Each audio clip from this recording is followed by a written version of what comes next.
ఈరోజు లంచ్లోకి ఏం చేస్తున్నావు? ఏం చేస్తున్నానంటే కొన్ని ఏదో అనుకుని ఏదో వెరైటీస్ అయితే చేసేయడానికి రెడీ అయిపోతున్నాను. మధు ఏదో అనుకుని ఏదో వెరైటీస్ అంటే గుడ్లు ఏదో ఫ్రై చేసుకుని ఉప్పు కారం వేసుకుని తిందాం అనుకున్నా. కానీ దాన్ని వెరైటీగా అలా ఇలా ఎందుకు తినాలి, దాన్ని గుడ్లు పచ్చడి కింద పెట్టచ్చు కదా, కొంచెం ఆవపిండి కారం వేసి కొంచెం నిమ్మకాయ పిండేద్దాం అందులో అనేసి గుడ్లు అలా మార్చుకున్నాను. మరి పప్పు టమాటా అన్నావు కదా నువ్వు, కానీ పప్పు టమాటా వండట్లేదు.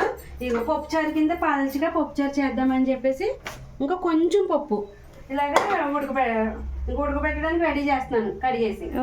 ఇంకేం చేస్తున్నాను అంటే ములంకాడ ఉంది, ములంకాడ ఇగురైనా వండాలా అనేసి ఆలోచించి చిచ్చి అదంతా కాదు ఈరోజు నాన్ వెజ్ తినే టైం కదా అని చెప్పేసి ఇగో కొంచెం చికెన్ అయితే తెప్పించేసాను.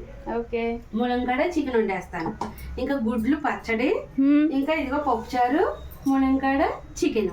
సరేనా? ఈరోజు ఐటమ్స్ వెరైటీగా ఉన్నాయండి.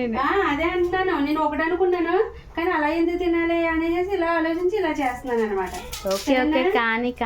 గుడ్లు ఉడకబెట్టేసాను, పోల్చుకోవాలి. ఇక్కడ పప్పు ఆల్రెడీ వేసేస్తున్నాను, అందులో ఉల్లిపాయ పచ్చిమిర్చి వేసేస్తున్నాను, ఇంకా 2-3 టమాటాలు కూడా కట్ చేసి వేసేస్తాను. ఇంకొక కుక్కర్ పెట్టేసిన తర్వాత పప్పు చెప్తాను ఉన్న ప్రాసెస్. ఓకే, నాకు ఆకలేస్తుందమ్మా, త్వరగా అమ్మ. ఓకే, నువ్వు చెప్పిన ఐటమ్స్కి నాకు ఆకలేస్తుంది.